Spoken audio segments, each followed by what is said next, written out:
All right. I am back. Been a while since I've done a live stream. I've been away on spring break and then just life has been a little bit hectic. So I have not had a chance to get on here and stream and talk about some council meetings and react and reflect on what's going on around us. So we've got a council meeting coming up tonight with the District of North Van. I'm actually listening to the West Van council meeting right now in my ears.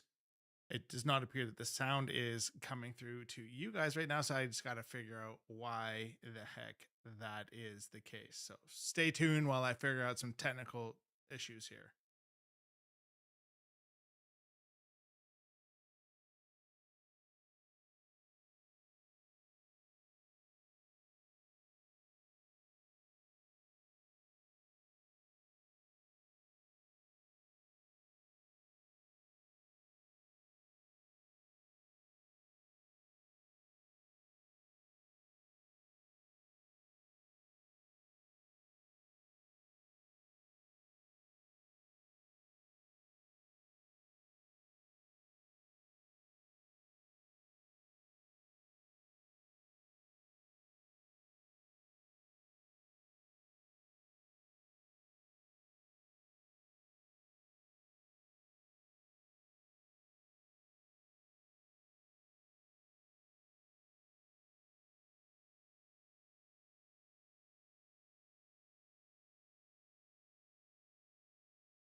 Huh.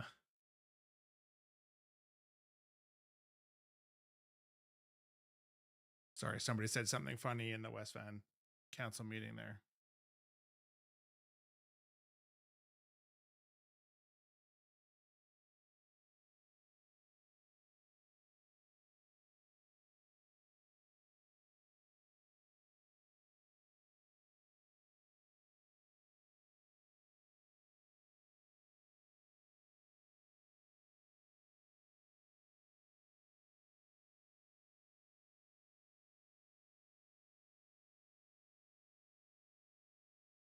Hmm.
Wait, we're store.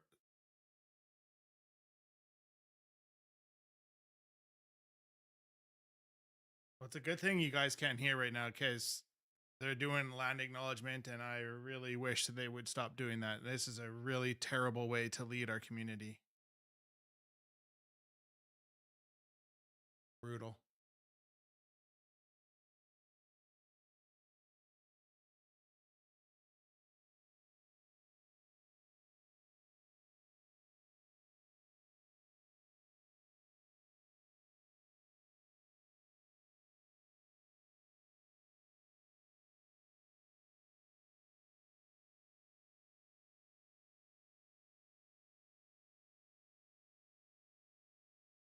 And so we do have a speakers list of people who have signed up ahead of time. There we go. Looks like I've got 5 people who have signed up to speak. We can usually get through about 10. So after these, we've gone through these ones, we'll check and see if people in the room or virtual participants would like to add their name to the list. I think I neglected to pass the minutes here. So we do have 4 sets of meeting minutes that have been circulated with the package. Any errors or omissions from those meeting minutes as presented? Hearing none, moved by Councillor Back. Is there a seconder on the matter? Second by Councillor Muir. Prepared to call the question. All in favor? Contrary minded? Motion is carried. So we're now going to move into a period of public input. And the first speaker I have is Aidan Kyle, joining us here in person.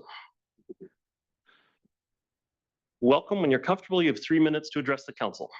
I just speak here? Yes, we'll get the microphone there. Go for it. Good evening, Mayor and Council. My name is Aidan Kyle, and I'm a longtime resident of the District of North Vancouver. I'm here to speak in support of SSMUH, as well as to present some concerns around the current consultant requirements and associated fees related to construction of coach homes within the district. In many ways, the district is the perfect place to live. It has unparalleled access to nature, strong services, and a real sense of community. I was raised here, I met my wife here, and we've recently welcomed our first child here. Our families, our support systems, buddy. our home is all here. That said, with the housing crisis as it is, traditional home ownership is out of reach for many young families such as mine. So we've been looking for other ways to stay. And one of the most obvious choices for us is building a coach home on family property. This is exactly the future the district talks about. It's gentle density, a better use of existing land, and keeping families close without changing neighborhood character. But in practice, it's not becoming feasible. While the zoning allows it on paper, the reality comes down to cost and complexity.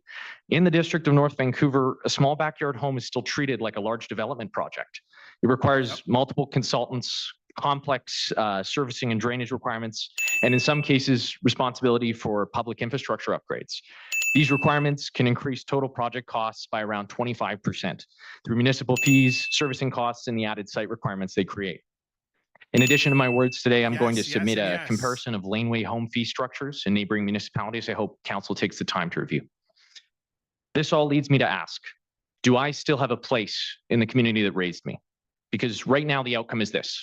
Families such as mine, families who were raised here, who want to live here and continue to participate, are being priced out of the very solutions that this policy is meant to support. And we're not asking for lower standards. Apologies, I've just lost my place here. We're asking for a more balanced approach that scales requirements to the size of the project. If the people who grew up here can't find a way to stay, who are these policies really serving? A community has to build for its future, and I would like to simply remind council that we are that future. Thank you.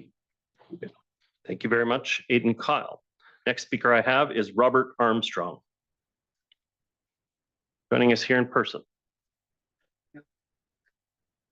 Welcome. When you're comfortable, you have 3 minutes to address the council. Thank you, Your Honor and Council. And I'm speaking to the same issues as Aidan, and he's done most of the work for me. He's a little younger than me, but the issue is the same. I've spoken to Your Honor and a number of council members about the issue of coach houses. We are longtime residents of North Vancouver, came in 1991, renovated an heritage home and lived there until 2019, at which time we were sold by the idea of a coach house. We would sell our home to our children who were raising 2 young children, and we would move into a coach house. We were naive, totally naive about the difficulty of doing that in this district. And as council well knows, there are issues with FSR building square footage allowable. And if you have a basement that is slightly above ground, above the 4-foot level, you have to count the basement as part of the FSR. That has forced all of the new homes around us to build underground so that they can build homes 4,000 to 5,000 square feet. Our 2,700 renovated home, 2,000 to 700 square foot renovated home did not qualify because we had to count the basement, whereas those other homes did not. The mayor was clear about the problems of building underground. It costs more cement. It affects the water table, and it's not a good place to live, to rent a suite or live. So it's an issue that we started in 2019, and to this day, we have not been able to build a coach house. I've worked with council, I've worked with the staff. You have the bylaws in place, and I'm really pleased with that. And I ask that you approve them, move forward on those bylaws. I also want to make the point that the coach house is not a developer initiative. It's a family-focused initiative. It's a generational respect for the community. It's a community building generational investment over the future. Yeah, but you also got to take into consideration that other people are going to use and abuse the system, and then that's what these bylaws have to be written for, unfortunately. 5 years older, our grandchildren are growing up, and there's a point where we obviously can't succeed. And I just want to reinforce Aidan's point that the additional cost, when we originally wanted to build, the price of a coach home has gone up 60 to 70%. Now this addition 25% of district costs added to the home make it unfeasible. So I encourage you to move forward. Think of coach houses as separate from the bigger SMUH issues, and please support us moving forward. Thank you. Okay, thank you very much. Next speaker I have is Clayton Wellwood, joining us here in person. Welcome. When you're comfortable, you have 3 minutes to address council. Thanks, Your Honor. Good evening, everybody. I live at Unit 25, 840 Premier Street, which is Edgewater Estates. And so that's the existing property that's adjacent to the proposed social housing development at Lillooet Road, which is item 8.5 on your agenda today. So that's what I'll be speaking to. I sit on the board of Edgewater Estates, and so I'm sharing my views as well as views of others on the board, and as well as those of my neighbors. And I'll say that for myself, and I believe many others, we're broadly supportive of the project. We think it's a good spot for social housing. It's a good spot, I think, that's kind of an underutilized area. However, with 118 units and only 188 units, I should say, and only 117 parking stalls allocated for residents of the building. That works out to a ratio of 0.62 parking stalls per unit. Now, fully half of the units in this proposed development are family housing, so 2 bedrooms or more. There are even a large number of 3-bedroom units, and there are even some 6, I believe, 4-bedroom units. So I understand that the developer has, perhaps with district staff, developed this ratio with other such social housing projects as a kind of a benchmark or a baseline. I just don't think it's realistic for this neighborhood. I mean, I hardly know any families in the North Shore with school-age kids that have only 1 car. Virtually all of them have 2, as far as I could tell. I understand it's social housing. It's a little bit of a different demographic. I still think having less than 1 vehicle per family type housing unit with 2 bedrooms or more, it just isn't realistic. So what's going to happen is the additional cars are going to end up on Premier Street, on Old Lillooet Road. People are going to try to park. So we're concerned about what that's going to do to the parking situation in the neighborhood. 100%. Perhaps there's ways to address it still in the proposal. There's over 300 bike parking stalls, I think mostly within the underground parking that are proposed as part of the development. Maybe they could find a way to reallocate some of that space underground for the cars, and then find ways to put that, or at least some of that parking for bicycles above ground. And we do hope that if the proposal does go through, I mean, I think it does need some reconsideration based on the neighborhood, that the engineering department will look at the parking situation within the neighborhood.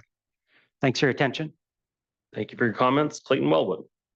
The next speaker I have is Kathleen Jarvis. Kathleen Jarvis, joining us virtually. Oh, welcome, joining us here in person.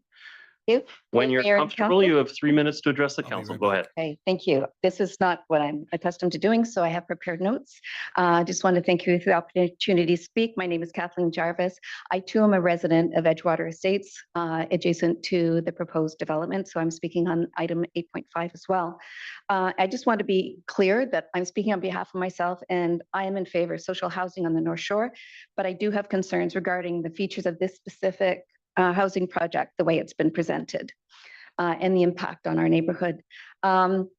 I attended the Lillooet Social Housing public hearing in this room on October 24th, 2023, and I spoke with Tamsin Guppy, who was the planning staff member at the time responsible for the project. Tamsin gave me personal assurance that there would be sufficient parking provided for the development. And on the slide presentation delivered at that meeting, it was highlighted that parking was a neighborhood issue, stating that the future project would provide its own on-site parking for residents and guests. We were assured the design would soften the impact of the project by providing stepped building heights that would work with the topography, taking advantage of screening of the trees, and the maximum of 180 units was offered, but we were advised it was likely to be a lower number. We were assured that the project will also offer a relatively small increase to the existing traffic volumes. There is only one way in and one way out of Linmore. And this was recognized, and we were told that improvements of the Lillooet Road and the old Lillooet Road intersection would be, there would be a traffic assessment, and that was at the design phase, and I don't know where the assessment is at this stage. On December 4th, the council approved the rezoning change, presumably based on the information you're presented in that October meeting. And so council approval was given without a development plan because no developer had been assigned at that point. So subsequently, the Holiday Inn meeting on February 19th, 25, the proposed plan was unveiled to the surprise of all, with 188 social housing units within a 2 solid block, 6-story buildings. These buildings are above a hill and we're down here. So that probably feels like a 12-story building to the people who are living down below. So I encourage you to go and take a look at the neighborhood and the lay of the land to get a feel for that. But anyway, the feeling I came away from this meeting with is that the developer wanted to maximize the number of housing units on the property, and from there came up with supporting arguments. One might wonder if the developer sought consultants that would exonerate them from providing the true number of parking stalls required for the suburban development due to the developer's high cost of providing additional parking. Their claim that social housing renters earning up to possibly $120,000 per household, many with professional roles on the North Shore, are less likely to own a vehicle and more likely to ride bicycles than the general public just doesn't ring true. This community is over 1 kilometer walking distance to any service other than Superstore, and if the residents are doing a large shop, a car is generally necessary. So I just want to say this project as presented threatens injury to the neighborhood whose carrying capacity has already been compromised by densification over the last 16 years, an injury from which we are unlikely to recover. Please return this plan to the district staff to come up with an appropriate size development for this topographically challenging parcel of land that will have a limited impact on the neighborhood and its residents. The decision is yours. Over time. We are relying on you to protect our neighborhood. Thank you very much. Thank you.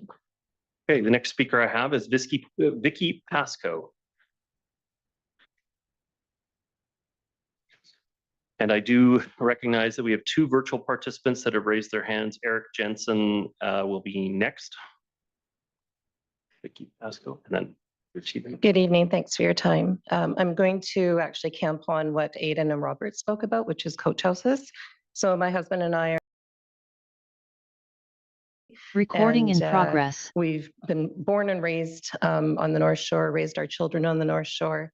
Can't actually imagine anywhere more wonderful to live in this world.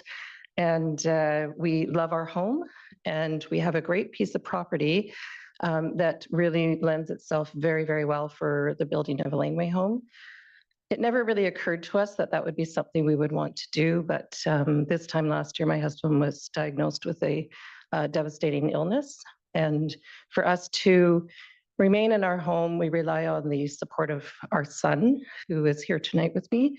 And he's at our house all the time, helping us with the house. And we're trying to plan for the future of what it might be. And so we talked about a laneway house so that him and his partner could live in the laneway house. And then eventually my husband and I move in the laneway house, they could live in the house and raise their family. And Seems so reasonable. we had no idea how much it would cost. And so we started talking to contractors, and we eventually realized that it's attainable and it's actually affordable for him and his partner to live in a beautiful 850 square foot laneway home And then eventually I would live in that home with my husband, hopefully. And so we contracted with Small Works, and we were very excited. We went into a design contract with them. We've designed the home, and now we're at the place where we're submitting for permits.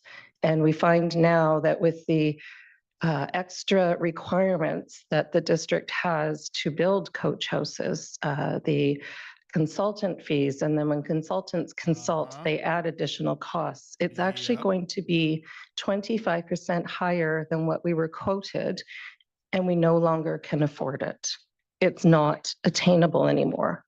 And so I do know that I hope there's room. I know that gentle density is the way that we need to go to build the housing that's required. My son and his partner currently live in a 500 square foot apartment that they're paying $3,000 a month for. They could live in this laneway home that we want to build for about $2,100 a month paying that mortgage. That is affordable housing. We want to stay here. They want to stay here. He wants to be close to us to help us. We want him to be close. We want to be a part of him raising a family, hopefully one day. Fair And enough. so when we realized that this was not attainable any longer, it was actually devastating to us. And so I really hope that the district can look at the current requirements that they have that are actually quite different than other municipalities that make it not attainable. And so I implore you to reconsider and to work with companies like Small Works who have ideas. Nobody wants to cut corners. Nobody wants to build a piece on a piece of property that makes it unsafe. We're willing to upgrade and our sewer and our water, put in stormwater management as required, but there's other consultant fees and consultants involved that really are not necessary, and in other municipalities don't exist.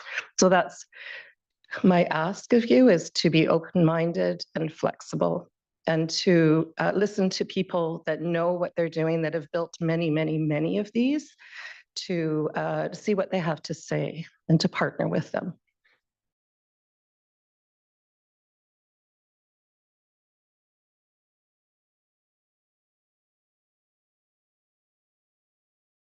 Can you hear me all right, sir? I can hear you fantastic. Can you hear me?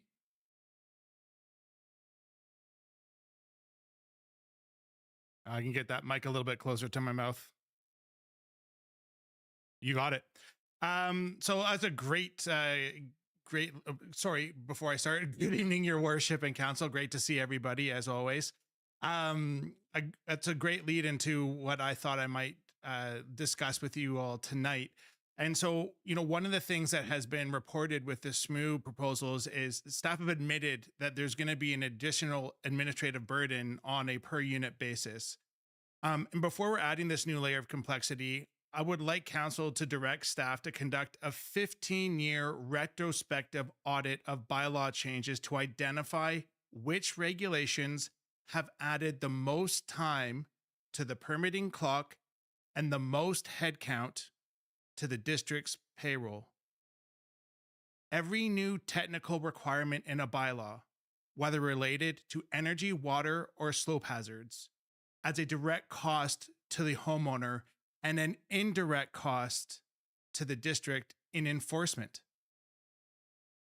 Council should request a report on the cumulative cost per square foot impact of municipal regulations since 2011 to see if we are legislating ourselves out of affordability. And I am extremely confident that should you make that recommendation or direct staff to do so, I believe tens of thousands, even hundreds of thousands of dollars for homeowners and probably millions of dollars for the district are going to be found in savings by eliminating requirements that are just unnecessary and overly burdensome. The other thing that I wanted to, am I allowed to talk about the budget tonight at all? Okay, I wasn't sure if that was I hadn't seen any notes about it. So I do want to. Okay, fair enough. Thank you. I want to just hammer on that point that the financial plan shows our debt servicing costs is nearly going to double by 2030. And again, I brought this up the last time I spoke, well, maybe not the last time, but recently anyways with you guys, that we were increasingly reliant on developer contributions to keep the lights on. If the permitting process remains complex and construction costs continue to rise due to district bylaws, right? We risk a slowdown in the very development we rely on to fund our infrastructure. So by increasing the requirements, we're going to decrease development. And my heart goes out to the folks that have been trying to get a coach house built or anything like that. You would think something like that would be really coveted and welcomed and encouraged by staff and by the district. And as somebody who has worked with somebody like the lady that spoke before me, it is a very challenging process to get a building permit. I mean, never mind for a single family home, but for a coach house, it's a whole nother party. So those are my thoughts, everybody. Thank you for your time as always.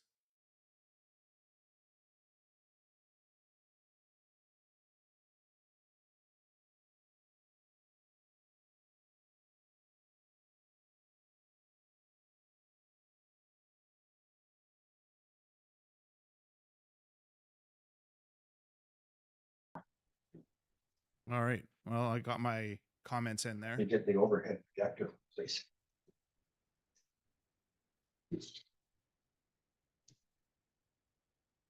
Sorry about that. Oh, kind of washed out, isn't it? Thank you, Your Worship and Council. Peter T. Van, 1900 Block, Indian River Crescent. I want to provide a little commentary for you all to consider on the last two agenda items, the report on the Ironworkers Bridge and the idea of rail up sea to sky country. I think most of you are aware that transportation has been one of my most keen issues for a lot of years. It stems back to 2017 when I attended the public information meetings for the Mountain Highway Interchange project. And I'll tell you then, I spoke with the project manager. As the son of a professional engineer, a civil and structural one, I'm very keenly aware of the concept of limited structural life for our built structures. So I asked him about that. How long have we got left with the Ironworkers Bridge? He said 30 years. That's now 21 years. We clarified. 30 years, he said, until chunks are falling off, holes in it. I said, so like 30 years until it's patello shape? He said, exactly. 30 years until we have no choice but to replace and upgrade the Ironworkers Bridge. That's interesting. Now, I wrote on 20 years. Sorry, now 21 years. And I checked with my friend, Mr. Metcalf. The announcement for the Dees Island Tunnel was 14 years ago. 14 years ago, they announced they were going ahead with it. They still haven't got shovels in the ground. We need to proceed on a new replacement for the Second Narrows Bridge 5 years ago. Not now. We need to get going on that, and I urge you all to support that. But keeping that in mind, Glad to learn that. I wrote an op-ed for the North Shore Daily Post in 2019. And I wrote there that this is what I wished on behalf of all my fellow citizens that all of our elected officials would do.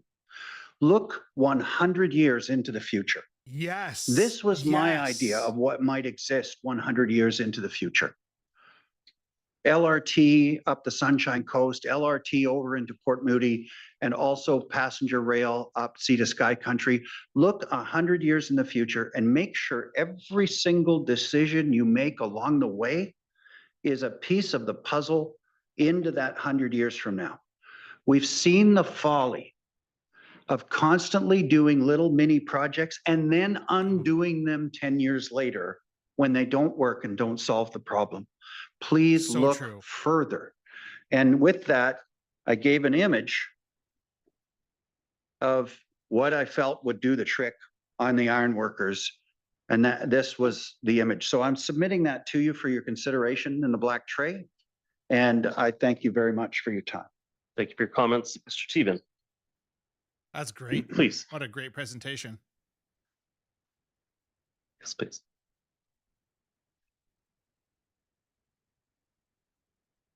You could start with your name for the record. That would be appreciated.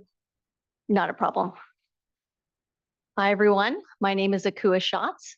I live at 1001 Chamberlain Drive, and I also happen to be with Small Works. So we build infill housing in single-family neighborhoods, everything from sort of coach houses to multiplexes, and we have built over 500 of those.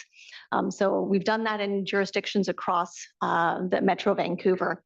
And I'm here today to say that we're strongly in support of the district moving forward with small-scale multi-unit housing. It's really important work, and it aligns with what we're seeing on the ground. We have interest from across the district where people are asking us for these types of solutions.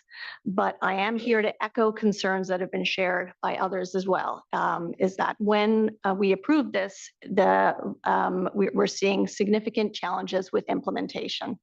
And right now, the biggest barrier to delivering these homes isn't the zoning, it's the costs that are driven by the district. We're seeing in practice that as soon as a homeowner adds even a small amount of density, the projects trigger significant additional requirements. So when it comes to consultant requirements from the district, they're 3 times the cost of other comparable cities in the region. And this leads to, on average, construction costs being 25 to 30% higher. These are driven by municipal kind of external consultants, things like envelope engineers and other specialists that are well defined in that they're hoping to achieve better sustainability outcomes and stormwater management. However, what they are in the end doing is driving up significant costs. And I think the key thing here is to know that there is other ways to meet those requirements as exist in other jurisdictions. The very same step code targets, the very same issues around stormwater management that are handled in a very different way by their municipalities in terms of determining pathways. They can be done through prescriptive standards, simplified stormwater approaches, and construction stage verification. And this is something that we really implore you to look at because if SMUH is approved, but 100%. implementation continues through the same approach that is historical, we're scaling this problem. Where the housing may be permitted, but it's not financially viable to build, and uptakes on these projects are going to remain historically low in comparison with other jurisdictions, as we've seen for several years now. I think there's been about 8 coach houses built in the district in the last 10 years, where there's been well over 7,000 in just Vancouver. This tells you that the implementation is the problem. Thank you. Thank you very much. Yes, I will just comment on item 8.6 just a little bit here, in that what we're considering tonight doesn't actually change whether coach houses are approved or not. It also doesn't change the allowable buildable square footage on properties either way. So if people have the impression that passing this tonight means that you will have more buildable space in your properties, that's not actually embedded in this. That would be a separate discussion at future about a change to residential single-family zoning, and it's not contemplated in what we're seeing tonight. So if people have been told that if this gets passed, that you would all of a sudden be able to build more square footage, that's actually not embedded in this project at this time. Okay. Well, I don't see any Why additional not? speakers, and so I'm prepared to move on with this evening's meeting.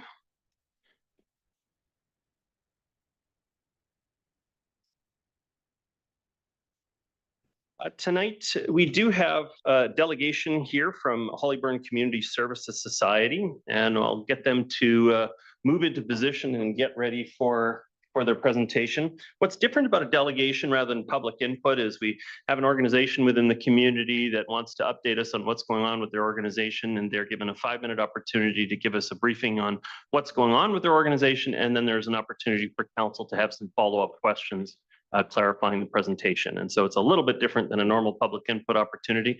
But at this point, I'd like to welcome our guests from the Hollyburn Community Services Society, and welcome. You have 5 minutes to present to council. Thank you. And good evening, Mayor and Council. Nice to be here. Nice to see everybody. My name is Mike Thorne. I'm a longtime resident of North Van and a longtime director of Hollyburn Community Services Society. The Society is a social service organization entering into its 22nd year of operation on the North Shore, and our core philosophy is centered around the statement, "We find a way." This means we get to know each program participant on a one-to-one basis, and we work with individuals over the long term and in collaboration with other North Shore nonprofits. I'm just gonna grab this and do the slides. You go. I can do this from here, right? We provide services in 3 areas. Youth empowerment programs, which include a North Shore Youth Safe House, our youth employment programs, and the youth education navigation services. This continuum of services makes it possible to start working with a youth experiencing homelessness to find a pathway to permanent housing and a certificate program at VCIT. Seniors and families programs. These services include homelessness prevention and shelter diversion, tenant support services in partnership with other affordable housing providers, and a transitional house for seniors in the city of North Vancouver. And finally, survivors of abuse programs. We are contracted by the province as a community-based victim services provider and are a lead partner with the North Shore Intimate Partner Violence Unit. These services include safety planning for survivors of abuse and support for individuals through the criminal justice system.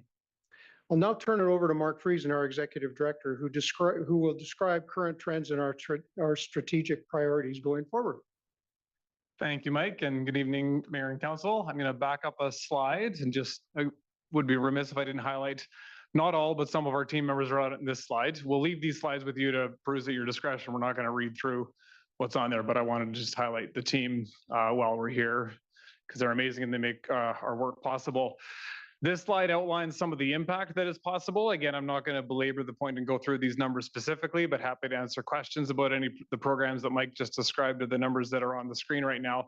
I will just highlight that, as many of you know, we've started doing a lot more housing of different kinds, and that's the spectrum of housing, but a key focus on affordable housing. But our core focus is social services. And so our core, where housing is in addition to our core work in doing social services. In terms of our impact, nope, I mixed myself up. So these are some of the challenges that we're seeing before I talk about the impact and some key programs from the last year. And this highlights and reinforces the importance of our core focus on social services as individuals who are at risk in the various ways that Mike just alluded to need more than infrastructure. And we're certainly hopeful to provide that in partnership with yourselves and others to make more housing available, but it's the wraparound services that puts us in a position of being able to address some of the highlights on the screen. Youth and access to services and support for youth in a number of areas. This slide talks about mental health as one challenge, but I will highlight the demand is primarily where the growth is in, unfortunately, seniors and access to housing. This slide is highlighting some of the biggest announcements from the past year. So thanks to partnership and the support of this council, and I will extend my gratitude and appreciation, land was made available for the Hollybrook project at Delbrook and Queens down the road here. I will highlight that as a community housing fund project, it was intended to have 20% deep subsidy, 50% rent geared to income, and 30% market. But after the fire at Silverlyn, which displaced tenants who were BC Housing recipients, BC Housing did agree to change that formula, and we've ended up with 28 deep subsidy units.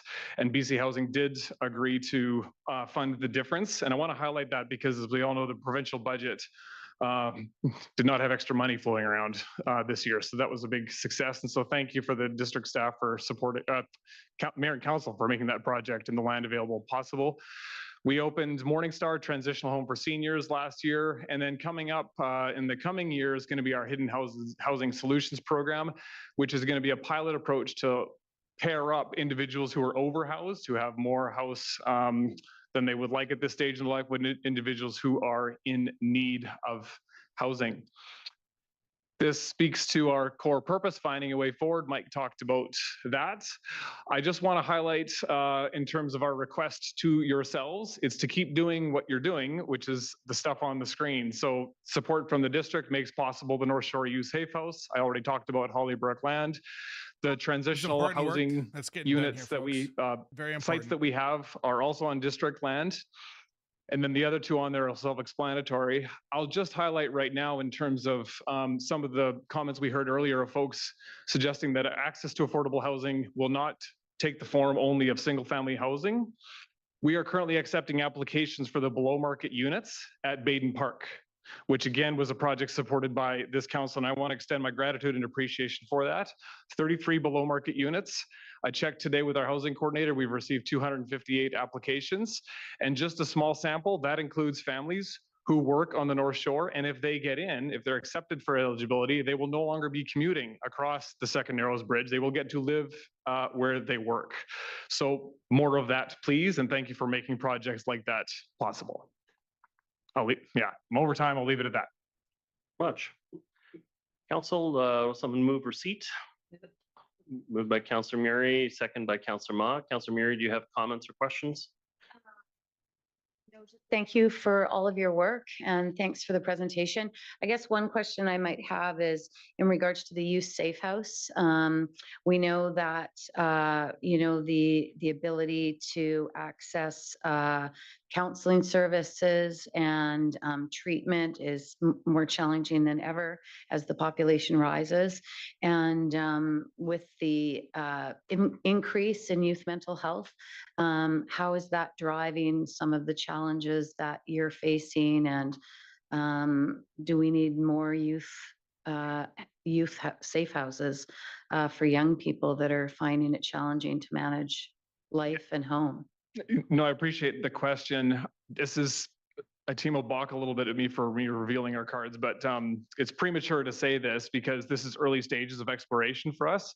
Our youth safe house is the only essentially emergency shelter for minors, for folks who are not of adult age, and there is still a need for that. But where we are seeing an increasing demand for youth is actually young adults with mental health challenges and some of the need for recovery services that you're alluding to. So I don't want to be quoted on this, but we are looking at exploring the youth safe house, and is there a way to make it possible to do at a public meeting? I know. It's true. Quoted on. Fair enough. You said it. But this will commit our team to it. So too bad. It's a good direction to go in. To see if it's possible for the youth safe house to accommodate both minors and those young adults who are of adult age. Right now, that's not possible in the current operating model. So that's one. And then, of course, working with partners. We're in early conversation with Coast Mental Health about them because they're a large agency that offers more support services than we do, about expanding their services on the North Shore in partnership with us. Is there an opportunity to look at another site to accommodate those, another youth safe house to accommodate those young adults? That would be phenomenal. And actually, I will take that opportunity to highlight what's possible. You know, oftentimes it's encouraging tonight to see conversation around the SSMUH rules, bylaws, et cetera. Because sometimes when it comes to housing, we focus on large developments. And what we've seen to be possible through single family homes is a lot. And so, if additional single family lots that could be repurposed into multi-units on another site, that would have a huge impact. And then we could separate it from the current youth safe house operation. So yes, absolutely. And another one or two more single family homes to focus on programming where there's a need like that would be terrific. Right. Thank you very much. Thank you. Thank you. Seconder. Yes, thank you very much, Mike and Mark. Welcome. Looking forward to your event in a couple of weeks. We talk about youth, and we're trying to work on engaging the youth a little more. When I say we, council. On the other end, we hear about the stats that right now 1 in 5 people in BC are 65 and over, and about 8 years, it's going to be 1 in 4. What does the district need to be doing more to get ready for that from your perspective, and some of the services that you provide to seniors? Great question. The tough question. I'll see if my colleague Mike has anything. I will just highlight, from our perspective, a variety of housing. When jurisdictions have singular approaches to housing, there's less of an ability to accommodate diverse individuals with diverse backgrounds, diverse experiences, and diverse incomes. And with rising proportion of seniors as our overall population, they come with different backgrounds and different needs.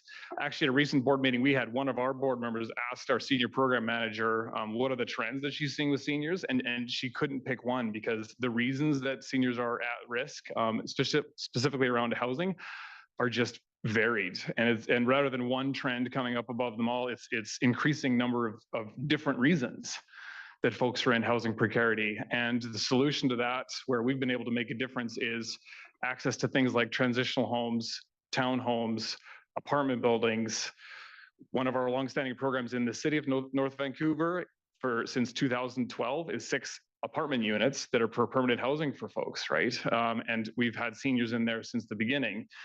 But that's not going to be for everyone. For those individuals, it makes for a huge difference. For others, they're going to want more of a Kiwanis supported living situation where they're in community, and others still would prefer to share a single family home with less number of people, right? So that's all I can say is, yeah. So if you see proposals for housing that offer a mix of housing types, I think that's helping. Okay, thank you. Do you need to add to that? Councillor Hanson. Yeah, thank you very much, Mike and Mark. Thank you for the work you do and the contribution you're making to North Vancouver District. You mentioned this concept of pairing those with large, perhaps not completely occupied homes, or people who live single in a large home with people, seniors. I think you're talking about with the housing need. If you could expand a little bit about this project, and is there anything the district could be doing to assist in that? Because it certainly is a thought that we've had before. We look around and see a lot of housing which isn't being very well occupied, and people who need such housing. I'm quite excited to share more about that.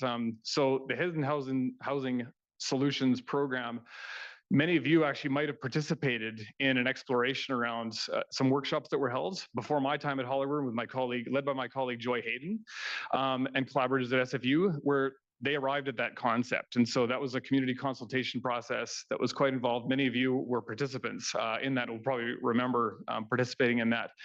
And the concept is exactly as you're describing. So folks who are overhoused, who anticipated using their home for family or loved ones, and where that's no longer, for a variety of reasons, is no longer the case. The idea is to have them supported with someone, one of our team members who's going to be a third party, and match them up with individuals who are looking for housing, but outside of the Residential Tenancy Act. And the reason is we want to target folks who are, for one reason or another, are not comfortable with the idea of renting to a conventional tenant and being encumbered by all the rules under the Residential Tenancy Act.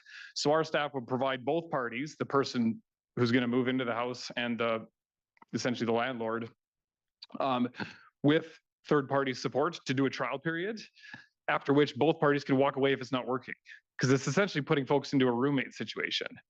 It's not going to work for everybody, but we're hopeful and optimistic it's going to work for some folks.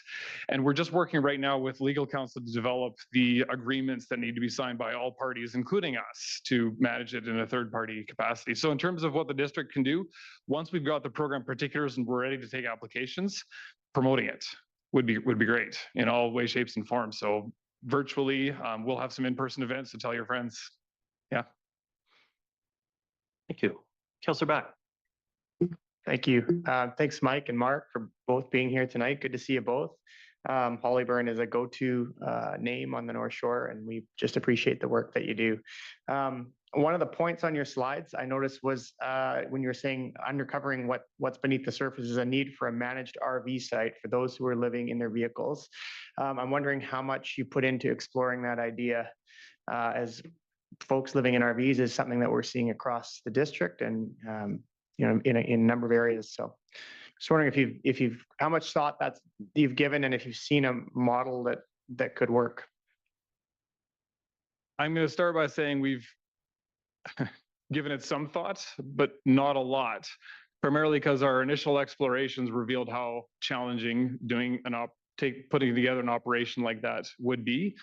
in communities south of the border in the state of Washington where they've piloted them, they have worked well. They have had a significant impact. They do carry a lot of challenges. Key features are dedicated piece of land, social service staffing support, and clear health and safety guidelines for folks to be abiding by while they're there, but connections with social workers while they're at the RV site. We do have a rough proposal for a pilot, like an 18-month pilot, to give it a go. The challenge would be finding a chunk of land where both the surrounding community, the district and other players are willing to try something that carries a lot of risks. Yeah. Thank you. I Councillor don't Pope. quite know what the risks are. Thank you. Well, thank you both very much for coming tonight. And as you know, I am so deeply grateful for all of the work that you do in our community and the innovative ideas you're bringing forward. I just wanted to pick up on the seniors in need of housing because I was recently down at the shelter. And I know that seniors are in our community are more and more in need of housing and are in vulnerable situations.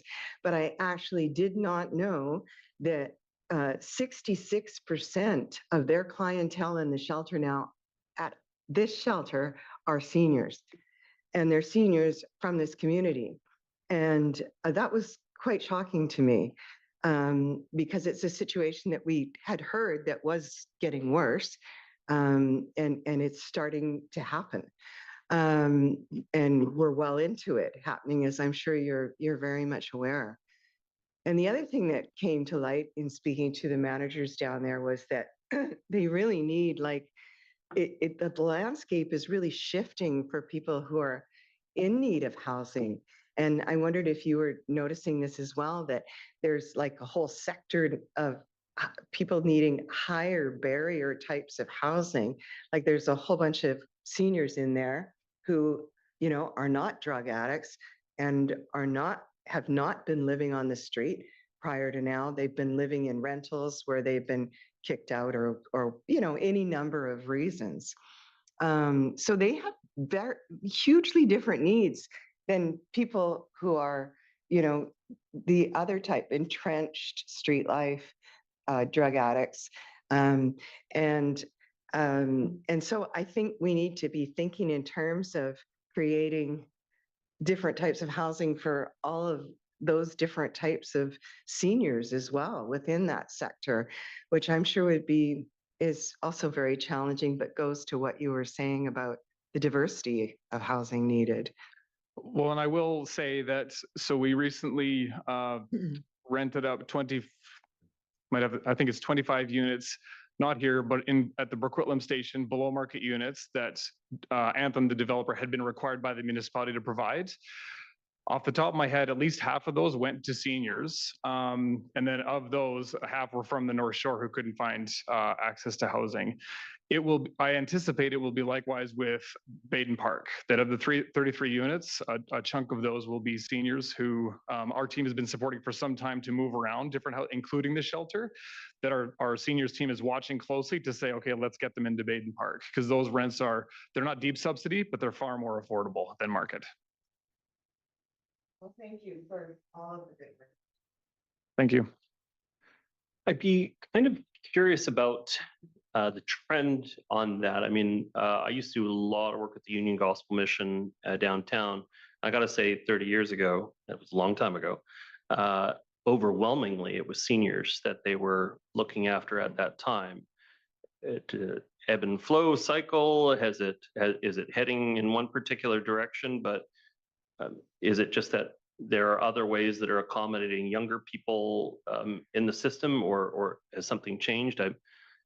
I just remember it being overwhelmingly seniors. Maybe that was my 20-year-old view. Maybe I thought 50-year-olds were seniors at the time. I don't know. But what trends would you say you see?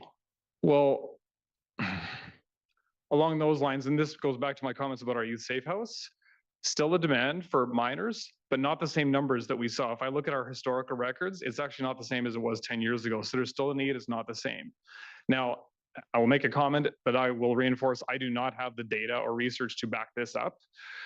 Social service organizations and the Ministry of Children and Families have put a lot of effort and focus into family reunification. I would like to think that is working. I cannot back that up. So I really want to highlight that, but I would like to think that renewed efforts on family reunification have proportionally dropped the number of need for minors for emergency crisis services. And then on the flip side, as Councillor Ma highlighted, increasing proportion of the overall population that are seniors.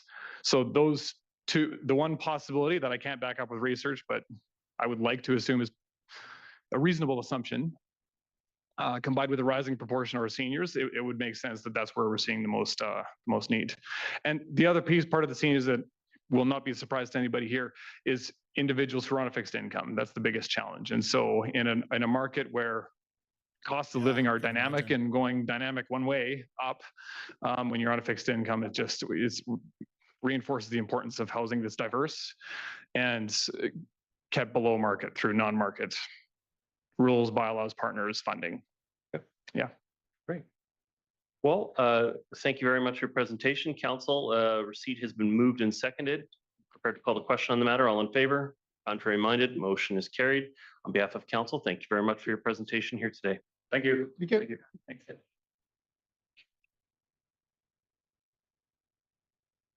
Right, Council, as we're moving into the report section, I do note that there's a couple of items there that are really just up for adoption and not really debate. And I'd like to move a consent agenda with items 8.2 and 8.3. This is the financial plan approval bylaw and the update of the North Shore Emergency Management Office regulations. So it's been moved by Councillor Murray. Would anybody like either of those items withdrawn? Okay, seconded by Councillor Back. Prepared to call the question. All in favor? Contrary minded? Motion is carried. If you are here for items 8.2 or 8.3, they have just passed. Next item up for discussion is item 8.1, business license for Blue Sky Daycare, 431 Vienna Crescent. And do we have a comment from staff? But this item's just returning back from me. Ms. Branson, you have a comment?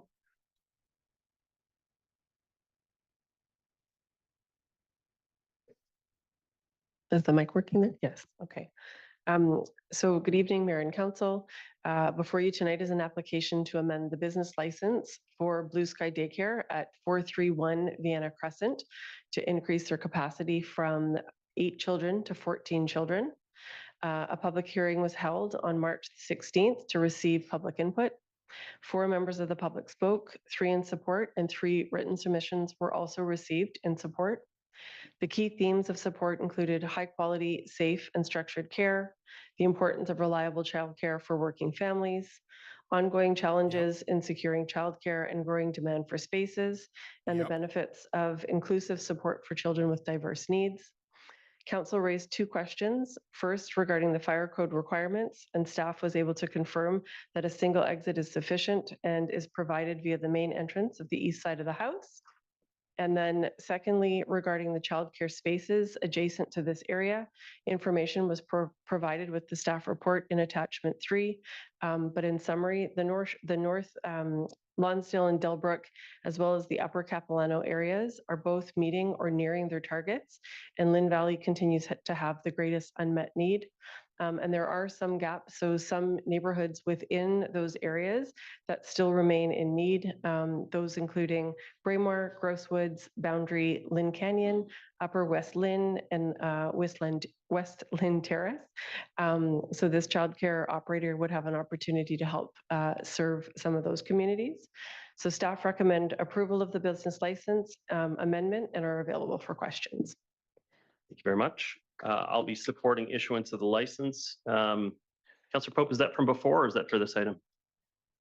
From before. Councillor Hanson, you're seconding the matter? Okay, great. Just my own comments. I think it's a reasonable increase in the neighborhood. We definitely need it, and I hope it can go to help support. It sounded like a lot of the parents that raised concerns in the public hearing, not concerns, support in the public hearing. We're really hopeful that this would provide enough flexibility so that you could have siblings attend the same facility. And so I'm hopeful that that can happen. I'm glad to hear that we clarified the fire escape route. The question at the time for people who were at the public hearing was one of the windows was marked as an escape route. And we just wanted to make sure that That was an additional bonus, had nothing to do with the normal escape routes that are required for childcare facilities. So I'm glad that's been clarified that it is a bonus extra space on top of the requirements for that area. So I'll be supportive of the recommendation. Yeah, thank you. Councillor Hanson. Thank you very much, Your Worship. Pleased to support the application to increase the capacity at Blue Sky Daycare from 8 to 14 children. This Blue Sky Daycare have operated in this location since 2020 without complaints. A public meeting was held on March 16th. There was no significant opposition. It's a matter of common knowledge to everyone in this council that increased daycare capacity is needed across the district, and I'm pleased to vote in favor of this application. Thank you very much. I see no further speakers. Prepared to call the question. All in favor? Contrary minded? Motion is carried. Moving on to item 8.4. This is bylaw 8778, text amendment rezoning 100 Amherst Avenue. This item is returning from public hearing. Do we have any comment from staff? We'll just go straight to council. Your Worship, nothing further to add. The item is returning from public hearing and we're seeking council's direction with respect to second and third reading. Thank you. Thank you very much. After having considered the matter through the public hearing process and hearing the comments and concerns from the community, and I will be recommending and putting forward a motion to give no further readings and abandon the bylaw at first reading. That's been seconded by Councillor Miri. Okay. I don't come to this decision easily. I think that from the very beginning, Chemtrade has been a very responsible corporate partner with an excellent safety record, and they certainly seemed very conscientious in their operations about including the community in everything they've been involved in. One of the challenges I have is that I think that the municipalities don't have the right tools to deal with this kind of a situation. We only have the luxury of this check-in on that will result in that would result in proposed improvements to safety because of the lease conditions with the Port Metro Vancouver changing and them having to move it onto district property. If the council does approve it tonight, then that would mean no further check-ins and no further ability for future councils to be able to change that risk on that site. And I find that to be unacceptable. I think the community expects us to be able to check in advanced projects to the best available control technologies for effluent, make sure that the safety on the site is advancing with technology. And I just don't think that the municipalities have the right tools to be able to deal with that. I'm not opposed to other future proposals on this site of an industrial nature, including hazardous materials questions. I'm not opposed to them producing the materials on site that do not have a hazardous component to it, and that they can continue to operate those functions on the site if possible. Although I know that this decision would have a very limiting effect on their ability to get probably their highest margin piece produced. And I'm also would not be disappointed if the provincial government either gave us the power to have those check-ins in future with an empowered permit system that will allow municipalities to have a permit issued for a series of years and then be able to revisit the matter. Or if the provincial government decides in future that they think it is a significant project, that they would decide whether they need to take control of the project and do their own. Like I said, from the very beginning, Chemtrade has been a responsible partner in the community, very responsive to community concerns, and I think that they should be commended for their openness in this process. Having said that, I can't accept the condition that the municipality would no longer have the ability to review safety standards going forward. We would no longer have the ability to change the nature of the business at that site. And as we continue to grow as a municipality, that is going to be an increasing conflict and risk for the municipality that I can't bear with the tools that we have. So I will be recommending and supporting giving no further readings to this matter and abandoning it at first reading. Councillor Miri, your comments? Thank you, Mayor Little. I was a councillor when the first rezoning for chemtrade came to this municipality. And it was for the subdivision of the property that is known currently as the Dollarton Business Park. And it was a very extensive process. It was a series, multiple meetings, a quantitative risk assessment that was peer reviewed, a great deal of information that was brought forward to the table. And Canoxy, there's been so many name changes with the companies over the years, but at the time it was Canoxy. And, you know, they committed to improvements in order to get that subdivision. When we finished that work and when that decision was made, we looked into the future and we knew that the business at the time had indicated that they would be winding down and that operation would no longer continue. And so there was this sunset clause on that any future decisions. And I was born in that community as well. My grandfather came east of the Seymour in the 1930s. And the community was built up by the port and industry. And I've always been supportive of industry because they pay the wages that are needed in order to live in this community. Even then, 30 years ago, 40 years ago, it's never been a bargain. Maybe in the 30s when you could pick up some acreage for $100, but no longer. But I know that what has changed is the community around it. And it's been significant change. And like the mayor, I understand the work and the review and the responsibility that these chemical companies, and we have many of them in the port, have put into their operations. But as we change, we need to be able to have that ability to be able to have these discussions and these conversations again. Perpetuity is a long time. And it's something that 25 years ago, we weren't thinking of because our understanding was the operation would cease.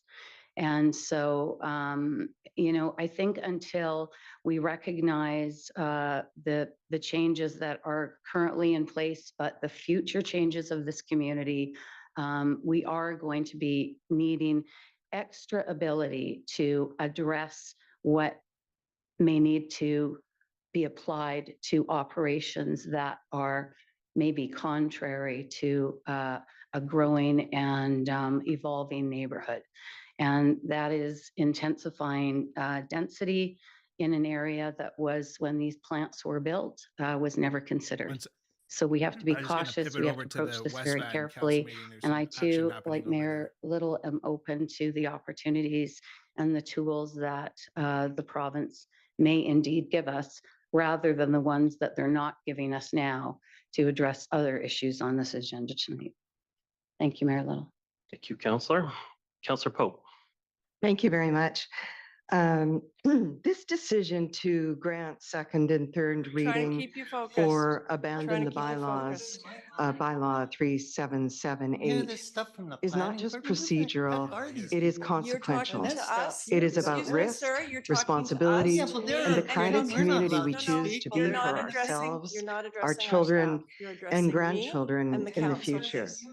Last month marked the 20th anniversary of the Queen of the North ferry disaster, something no one believed could ever happen. A BC ferry sank, people died, a scenario considered impossible, and yet it happened. And that is the lens I ask my fellow councillors to apply tonight.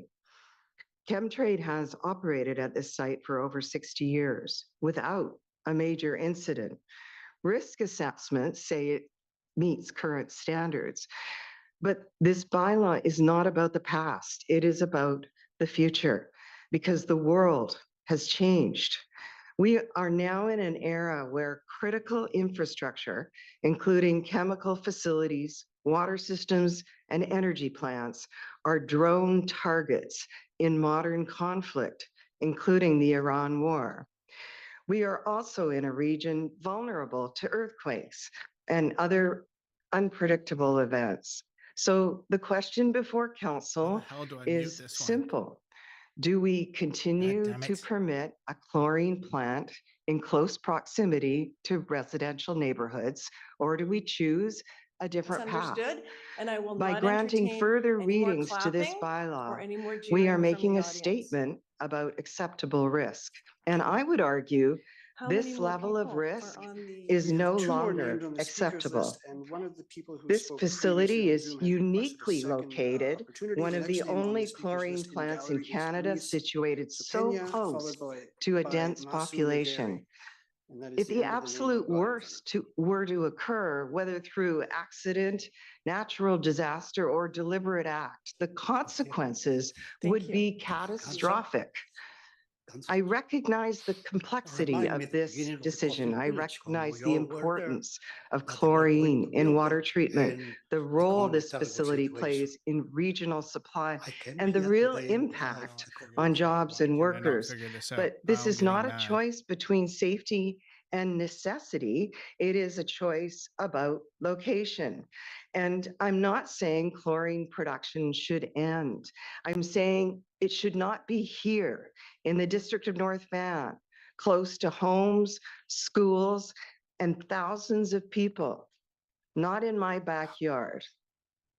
Between now and the end of the current timeline in 2030, there is an opportunity, and I would say an obligation by other senior levels of government to transition this plant to a safer, more appropriate location in a more remote area, a federal or provincial site away from homes, schools, and families. Council approving this bylaw would move us in the wrong direction. It extends the life of a high-risk industrial use in place where the consequences of failure are simply too great. We cannot rely solely on past performance to justify future risk, because history has shown us again and again that the unthinkable does happen. And when it does, it is communities like ours that pay the price. Thank you. Thank you, Councillor Pope. Councillor Ma.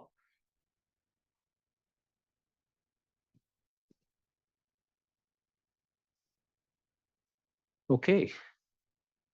I have read the feedback, emailed to council. Consider. All right. Am I cooking with fire? Thank you. And our last speaker is Masu Naderi. Masu. Yeah, that's. Happen, hold on a second. Masu spoke on Zoom already.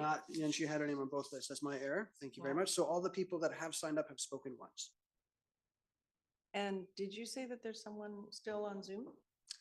One of the people that has spoken on Zoom has requested a second opportunity, but at the chair's discretion, of course. Really? Okay, well, first,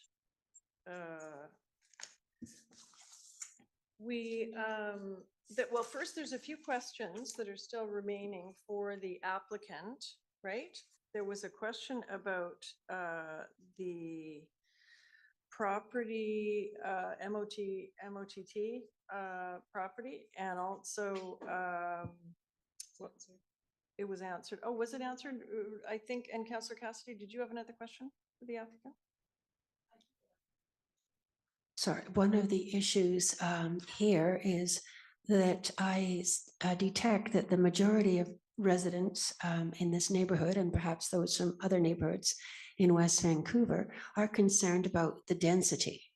So it may be a project that everyone's in favor of because it is architecturally extremely attractive. So, and the reason I asked, should it be a smaller project, fewer homes on that site, would it still be financially feasible for you to build? And obviously, how do you answer that question? You're going to have to raise the price of the units, so that do exist after the fact. So have you contemplated such a matter? Because it is a beautiful project, but a lot of the people are just going to argue and argue wholeheartedly. It is far too dense on that site. I came over to this because there was some, So I your just question saw like some specifically anger is, have they happening on my other contemplated screen. financially making a smaller project? Because right now it looks like you're just sticking as many units as humanly possible onto the site to maximize your financial return. Well, that's what you do when you're in business, genius. does the applicant have an answer or would like to respond to that question?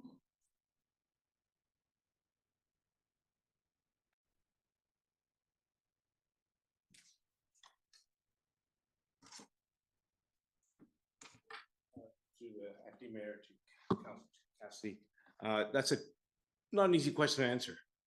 What we are here today for is our application for 37 units. But I do want to talk a little bit about your comments about suggesting that we're trying to cram as many units as possible. Dwayne Seegers, my architect, is here, and he will address some of those things, but I'll just note out that we had 2 public developer information sessions. We listened to everyone that attended there, and those reports were also provided to staff as well. Our original proposal was actually for 44 units over 5 buildings plus an amenity building. So we listened to the staff and or to the public. We made those changes that were asked and brought this application forward. But Dwayne can speak a little bit more about the density impact, and then I think there was some other questions too, which we're happy to answer. Great. I think it's not on. There we go. I think just to clarify a few of the items there, I think all in one, because you did ask about, I think, a pathway and boardwalk. You also asked about the trees, and you also mentioning density and site form. So I'll try to do all that. I think what we heard this evening is See what's going the over talk back about at, single family, this being a single family back area. at the district here. It would be wrong for me to impose my views on this area of federal responsibility.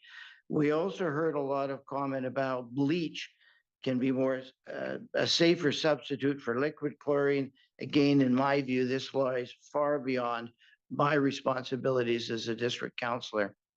So in my view, my job is to determine whether this land use can be safely performed at this site, and I have concluded that it can be. And for these reasons, I support the bylaw amendment. Thank you, Councillor Hanson. Councillor Back. Yes, thank you, my little. Given the others who have spoke before me, I'll try not to repeat too many points and keep my comments brief. But for me, like my colleagues, this is a land use decision. It's one about safety and acceptable level of risks, which has been said, and I feel that that's the core of the decision we're making tonight. I will be supporting the staff recommendation that this was given second and third readings at this time. I do want to acknowledge that it's not a simple or easy decision. We've heard a wide range of perspectives, both through the public hearing process and in the several months leading up. And as a council, we've had an opportunity to sit down and at the facility, learn more about it and speak with the ChemTreat team. And the community has had many opportunities to provide input in the months leading up to the hearing. So I think this is certainly a decision that needs to recognize all of the concerns that were heard and deserves to take those concerns seriously. But ultimately, our role here is to make a land use decision. And when I look at this site, I see a long-standing business that's been part of this community for decades. It isn't a proposal to introduce a new use into a new area. This is about the continuation and modernization of an existing use within an established industrial area. That context matters. This is land that's been industrial employment for many, many decades, and historically this business has fulfilled that role. I think it's important to recognize not just the historical safety record of this operation, which has been mentioned, goes back many decades, but the steps being taken to further improve safety going forward. The proposal includes a number of meaningful upgrades to how the facility will operate. That includes a new fully enclosed rail car loading building designed to keep the process contained. There's also been Yeah, but how do you go about and enforce that those safety standards are actually being adhered to and that they're doing what they said they were going to do? Like, this is the issue that the other counselors are bringing up. And like, I mean, this is the issue, right? Like, you're trusting that this organization is going to do everything they say they're going to do. And unfortunately, in this day and age, this is just not the level of trust we should be affording folks, especially not at a chemical plant like that. I mean, hello. Knowledge that the surrounding area has evolved over the decades. We see increasing residential development in this neighborhood, which is one of our town centers, and we're continuing to plan for more growth. So that does raise legitimate questions about compatibility, and I think those are important questions for us to grapple with as a council. But in this case, I come back to the fact that what's being proposed here is already taking place, and it's not introducing a new use to the site. I've heard all of the concerns on both sides of this issue, and when I weigh all of that, the longstanding industrial designation, the history of the use, the track record of this operator over several decades, and the role that this facility plays in our local economy, I do believe that this use remains appropriate in this location. So I will be supporting the staff recommendation in this case. Thank you. Thank you, Councillor Back. Councillor Forbes. Thank you, Your Worship.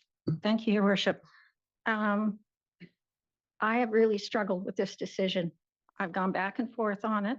And it's probably one of the hardest decisions I've made in the last two councils I've been on.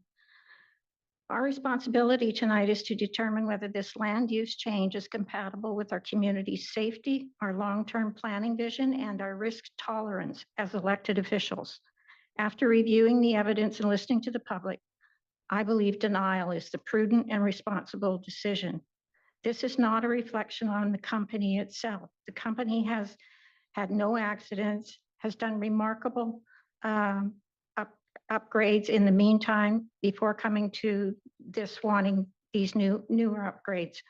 First, this proposal is fundamentally incompatible with the future of Maplewood. Our OCP envisions a complete, livable, mixed-use community with significant residential growth, introducing hazardous industrial activity in perpetuity. That's what I underline, in perpetuity. That's the issue, in an area of the DNV OCP has designated a growing residential and employment area of development. Second, while the QRA meets technical thresholds, the consequences of a chlorine release can be catastrophic.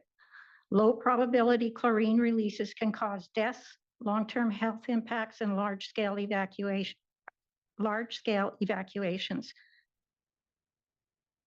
And I find that can't talk tonight. I find that the residual risk unacceptable.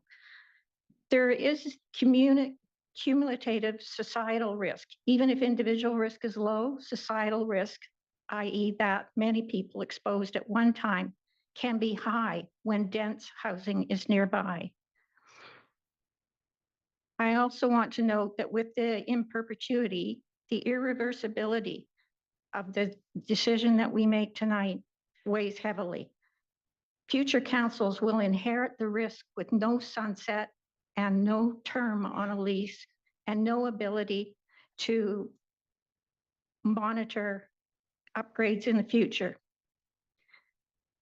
Third, rail transport is a major concern. Rail operations are federally regulated, meaning we cannot control routing, speed, or maintenance. Yet the rail corridor passes through dense residential areas outside of the land we are speaking about tonight. We cannot meaningfully mitigate off-site rail risk, and that is a critical gap.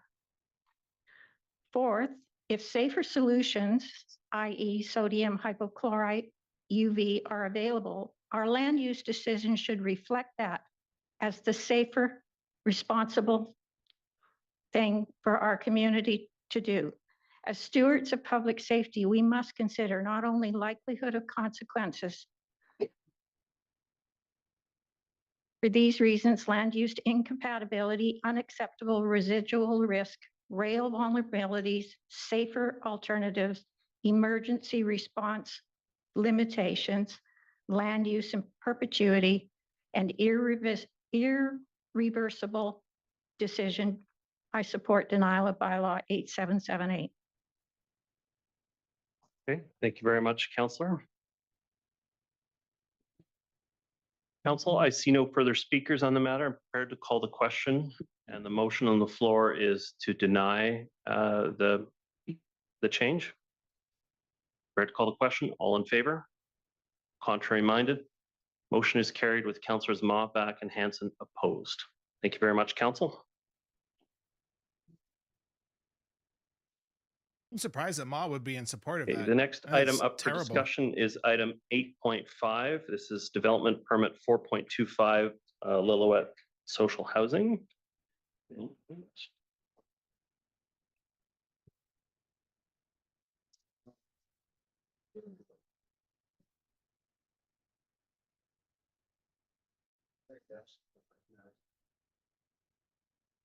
So let me just step out for a minute. Oh. But or do you want me to start it? Yeah, start.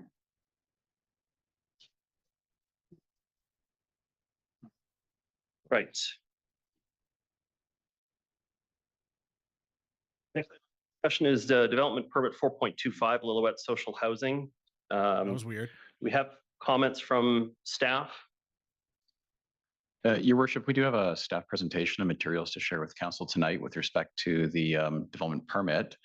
I'd just like to note this is returning after a rezoning, which to 1.05 FAR that exists right now. What would be like, instead of just off the top of our heads, just you know, I can think of Evelyn Drive, I can think of Spurway in beside Cleewick, etc. I mean, there are a few others. I'm just trying to get a handle of, you know, what that looks like. Yeah. So that would be a question, and you can just follow up. Is that okay with an email to us overnight or But very whatnot? different, Tomorrow. very different projects to this, Spurway and. Oh, and sure. Evelyn. I'm just looking at, I just want to know the, you know, the FAR compared to this, what the proposal is, because that does give us the ratio of the land size with the built size, right? To the municipal clerk, I do want to ask a question about that, if that's providing information after the close of public hearing. I think it's information that we can provide just as information. I think there's a key point in there. I think it goes a slightly one step beyond what you said, Mr. Milburn. And to be clear, when it comes to a development permit, the council cannot unreasonably withhold the issuance of a development permit. And so what that means is that if you don't like the parking layout and you don't like the massing of the building and you don't like the density of the building, that's actually not a valid reason for objecting to the building permit.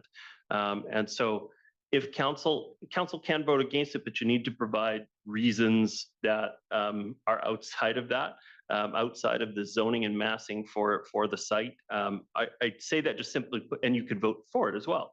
I say that simply because a lot of the public input that came forward tonight was focused on the massing of the building, and that's not actually an eligible consideration when we're talking about issuance of a development permit. That was for back when there was a discussion about the zoning on the site.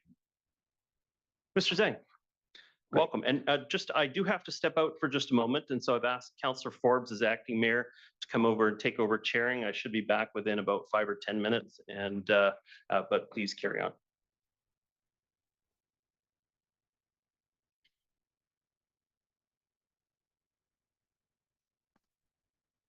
Great. All right. Thank you, Your Worship. So good evening, members of council and members of the public. I have a few opening remarks. So my name is Kevin Zhang, development planner with the district. And with me is Mackenzie Stonehawker, also a development planner with the district. So for council's consideration tonight is development permit 4.25, which permits the development of a social housing project at the intersection of Old Lillooet and Lillooet Road, containing 188 affordable rental units in two 6-story buildings. So to set a bit of a context, tonight is really the culmination of a multi-year effort by council and staff to secure much needed affordable housing in the district. In 2021, council directed staff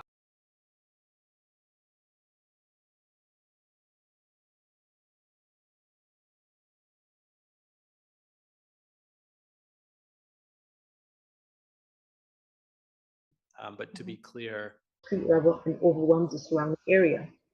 It is not a standalone site as 3 single-family residential properties are directly This facing West the Van Council development. meeting is There will be total loss angry of people. privacy for these 3 residences as the development towers over the street with full view from the townhouses bearing onto these homes. Because there is so much density set into such a small site, there would be no viable setback in the street. With no effective setback and the development rising nearly 40 feet above street level, it is overtly and conspicuously displacing the context and characteristics of the immediate and surrounding single-family residential neighborhood. Once again, if council approves this development, this would affect all of West Vancouver, as this will be a legal framework that allows excessive and inappropriate high-density development in any single-family residential neighborhood in West Vancouver. We must be resolute in opposing developments that do not respect the foundational context and characters established in our single-family residential neighborhood. You see, this is about now and the future of West Vancouver. This is about maintaining the grace and beauty of West Vancouver.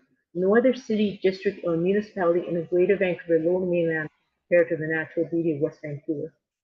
West Vancouver is the beacon of livability. We are the stewards of our legacy in West Vancouver. If we do not take responsibility for maintaining what was passed on to us from previous generations, then we will have failed our future generations. We cannot be derelict in our responsibility to our future generations. It is incumbent upon us to not allow such excessive overbuilt developments to take footing in our single-family residential neighborhoods. And furthermore, as our representative council mayor, we are looking for you to act truly in the best interest of West Vancouver and its residents, particularly our neighborhoods. We must not allow such excessive inappropriate density to establish an irreversible footing into single-family residential neighborhoods in West Vancouver. And that's what I want to say. Thank you. Thank you. And okay, that's wrapping up our Zoom calls. I'm afraid Except Pascal is going to tell me so someone otherwise. has just called and asked to be added to the speakers list on Zoom, and we do have one more name in-house. Okay, a Joel completely Hammond. separate person by Zoom? It's a new person, yeah. Brand new person. Yeah. All right. Okay. That's fine. This is the process, everybody. And this is every public hearing that, that we do. So let's take the person who's here in 3 dimensions next. And I just would caution you to please give us some new concerns. Please don't repeat the concerns you've already given us because I don't think that's super helpful. I don't have anything today, so I'm going to Okay. go with something new. Okay. I wanted to say it was from a unique perspective for all of you, and I'm sure you see it all the time here. But my kids go to Glen Eagles and here, so I got to listen to the lives of all the people that went through the Tantalus Gardens experience, if you will. And I think hopefully that project ends up beautiful in the end, and people can still be friends and enjoy and move on. I wanted to bring up some of the other spots that they mentioned just in retrospect, because I visited a lot of the sites. They're quite beautiful down towards Lighthouse Park. I don't remember the name of it, right at the corner of Headland Drive and Marine in front of the fire station. That's a beautiful project. It's older, but it has the right density.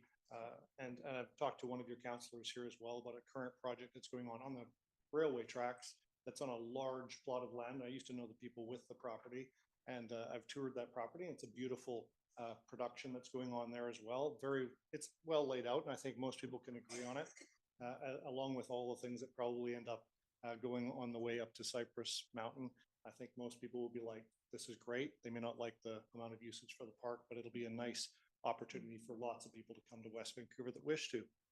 However, I will touch on one item again, which is all of us have chosen to live in a neighborhood that is a single family neighborhood. And that's regardless of whether the people at the top decide that they want us to do things differently. They'll be unelected or whatever new word they want to call it. There'll be new people that come in. And at the end of the day, it's your votes that count on shaping how the neighborhoods move. Versus where the money ends up going into whose pockets. So if I might just end with that and thank everybody, including everyone in this room, for listening to all this and taking their time. And as I mentioned, out of turn, all of us are here as volunteers, not as employees. And we are not elected. We have chosen to be here by purchasing into West Vancouver and the school system that is here and supporting all the realtors that live in this beautiful place as well. So thank you all for your time. And I just wanted to tell you that some of the comments that you've heard this evening are true and some of them aren't. And I hope that you can come to the conclusions on your own, which are which, and you're welcome to come to my deck anytime if you wish, up close and personal. You don't have to talk to me while you're there. And just to confirm, you are Joel Hammond, Yes. right? Okay, thank you. Thank you so much. Great. Is there anyone else who has signed up or who is here in the room who wishes to speak?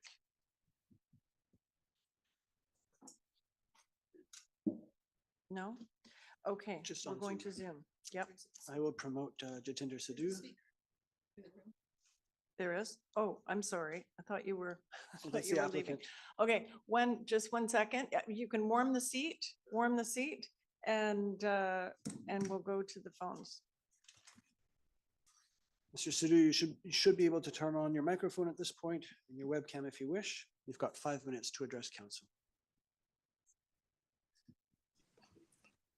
Are you hearing me? Yes, we can hear you.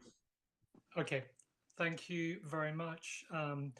Oops, I'm trying to set my timer so I'm not over, but I've just done that wrong. Never mind, I'll just have to watch the clock. I know what that's like. Thank you. My name's Jatinder Sidhu. I live in West Vancouver. 2 of my kids went to Rockridge only for a year each, but fond of the area. Went to Cypress Falls Park many times with the dog. I've jogged past, I've cycled past, and it's a place which is very nice, and I think this is a really interesting project. It's a good use of space. But before I get into it, I want to just acknowledge housing has become very, very political as an issue, and it's kind of tough sometimes to really try to find common ground. There are people on one side calling each other, calling us development stooges or NIMBYs. But it's really important that we all agree housing is a human right. It's in fact enshrined in Canadian law as such. And we have to acknowledge that the housing crisis really is a consequence of government failure at all levels. And governments are still failing, unfortunately. The provincial government is making a bit of a mess of things, as I think probably many people in this room would agree. The growing clamour over the last few years to deal with the housing crisis has made it clear that we need an all-hands-on-deck approach. Now, I am very concerned that being in a community that doesn't want to provide space for the next generation, or for the people who work there, or for people who need to downsize, as we've heard from a number of people this evening. We have a mismatch between the available housing stock across West Vancouver and the types of homes that people need to live in. And sometimes we really do need to acknowledge that every time this community rejects townhouses or other smaller housing forms, you are potentially pushing people, neighbors, friends, relatives out of our community. So I think this is a question of fairness and inclusivity, and really thinking about the long-term sustainability of the community. Townhouses here means new homes are not just congregated in Ambleside. So this is, a really responsible way to go for a more equitable development. I think people need to remember, I live in a single family house, but I haven't always. Single family homes, single family neighborhoods, give some nice character. There are lots of trees, but actually single family home zoning has many drawbacks, a worse environmental impact than more compact communities. There's a real equity issue. Deprive opportunities for people who don't drive or don't have chauffeurs, kids, many people with disabilities, seniors, many seniors. or those who can't afford a car for every member of the family. Remember, the cost of renting a car is now more than $10,000 a year. You know, single family home neighborhoods, greater distances to get anywhere, you lose multiple hours of your life commuting. There's pressure, more and more intense pressure on protected green spaces. And so some municipalities, think about Doug Ford in Ontario, are actually encroaching on Greenbelt. We don't want that to happen. I think it's important to use the footprint of the existing buildings more efficiently, which is what you get with this kind of housing form. And you know, fundamentally, it's much more expensive to have infrastructure sprawling across a large community with mountains, with all kinds of challenging geography. Everything costs more per resident. It's the fucking highest income per capita community in the world. And they're talking about the cheapest unit being $1.6 million. Like, hello, like on what fucking planet is that affordable anyways? Like, holy fuck. Most of the traffic problems we face as a community are not due to factors within the community. They're really to do with the highway, the Horseshoe Bay, the ferry traffic, the people zipping up and down the Sea to Sky. That's your time, sir. Yeah. Very finally, I will say this is a thoughtful, carefully designed and responsibly overseen project by our competent planning staff. So I think it really, really should be considered very seriously and approved. That is likely a stretch. Okay, super. Thank you very much for your input. And thanks to everybody for their thoughtful input. And Mr. is going to tell me there's one more person by Zoom. Correct. Oh, wow. People are picking up on this. Staying home and having a glass of wine on your couch while you call in is yeah, it must be a slow night in sports. Okay. I'm just trying to promote the speaker. Yes, has accepted the promotion. Should be just a second or two. Mr. Porosnik, you should be able to unmute your microphone. There you go.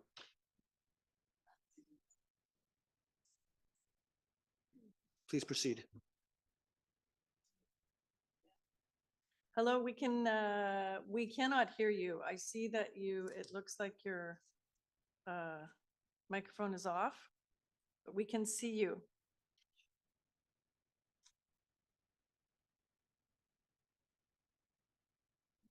We can all see you.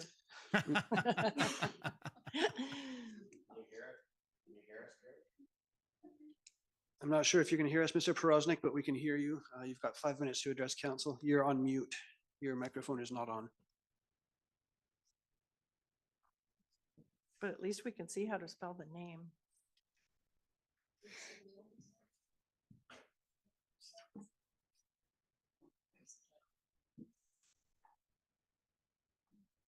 Okay, Mr. Porosnik, we're going to give you 10 more seconds to figure it out, and then we're going to our speaker in the room.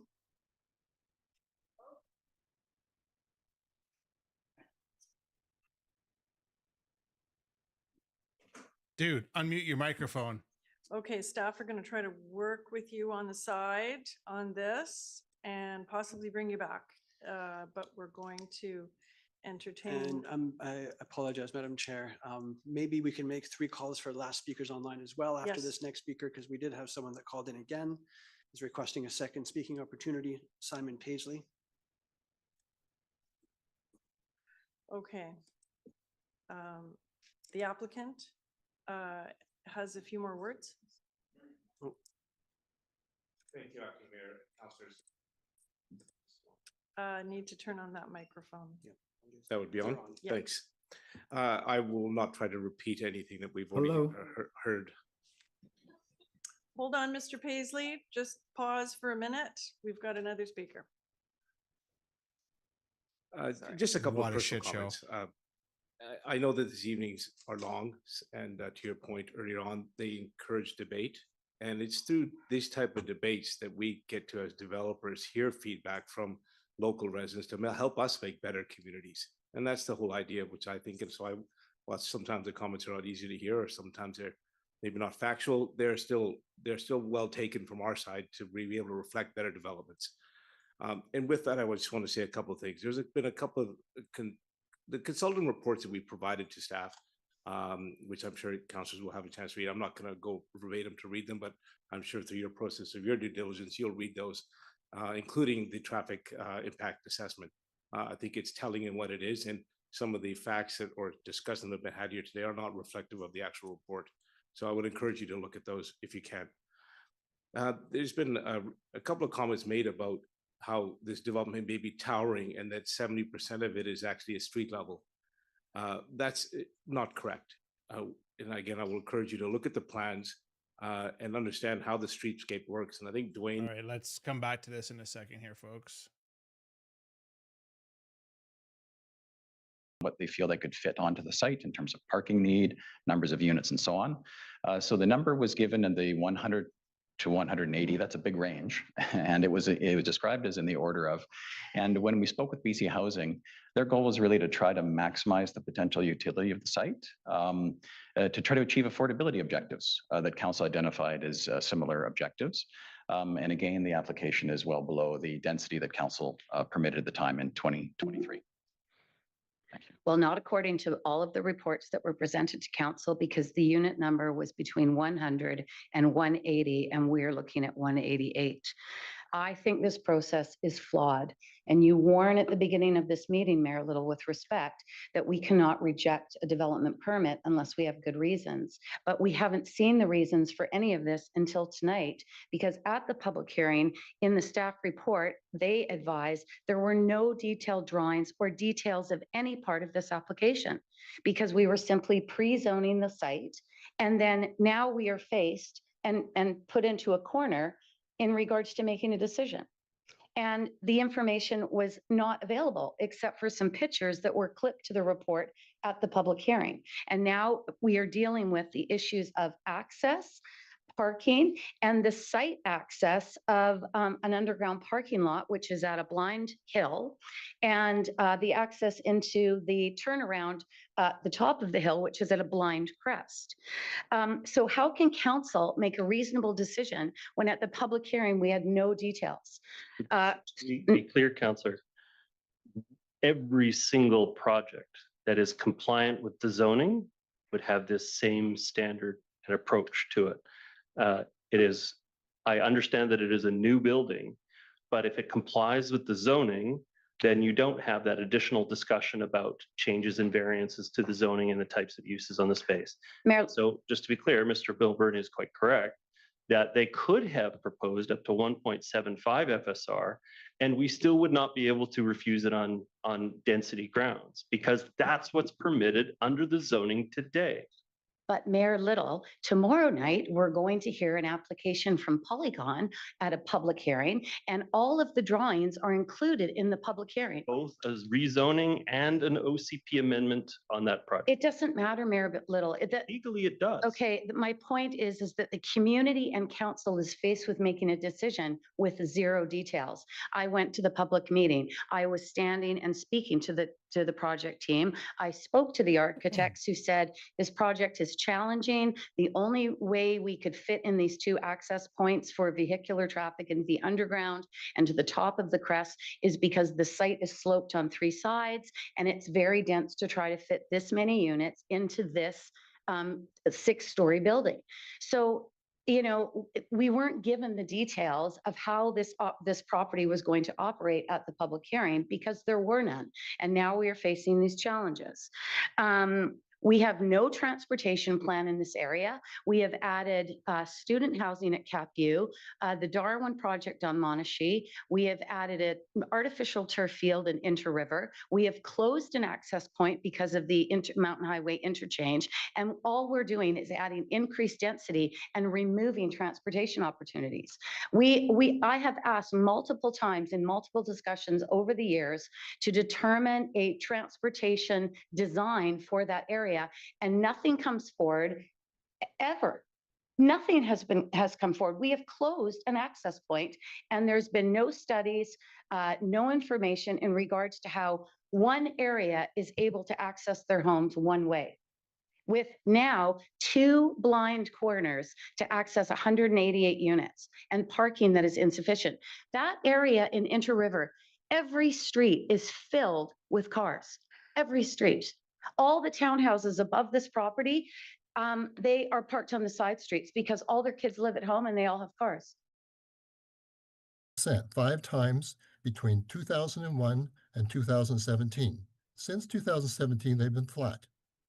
And so the average assessed value is about 3.7 million for single families, which represent about 68% of our housing stock.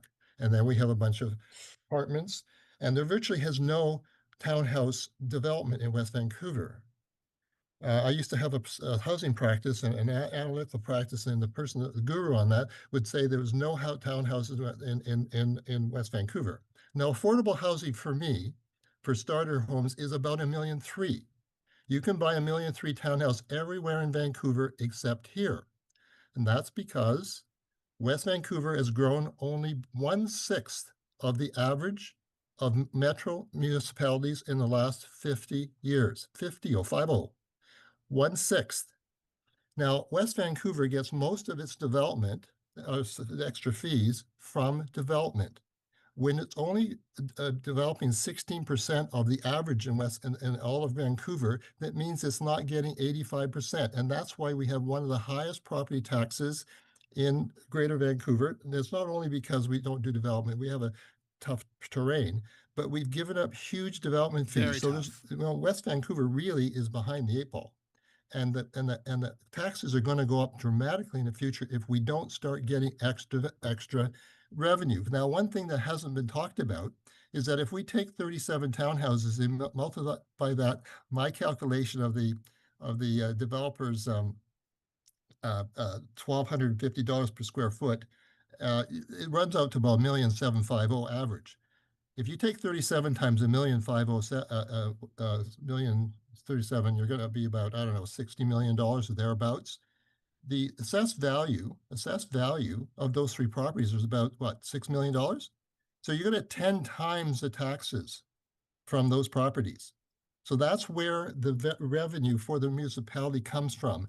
The payment of all the fees for the extra stuff that has to be built, the greening of it, And that's why DCC should be infrastructure, outlawed. and sometimes amenity contributions, and the increased taxes. Especially I'm going back since and forth here. we don't have any solutions to any of the traffic issues that are being created by any of these other problems that we're going to have in this area. So for that reason, Mayor Little, I'm going to move deferral of this back to staff in an in-camera meeting and council to discuss. To be clear, just want to check with the clerk. So that is a motion to defer. And so I'll have to seek a seconder. And then is there still debate on it, or does that automatically defer the item immediately? Thank you, through your worship. You will require a seconder, and it is debatable on the merits of deferral only, not on the matter itself, just on the merits of deferral.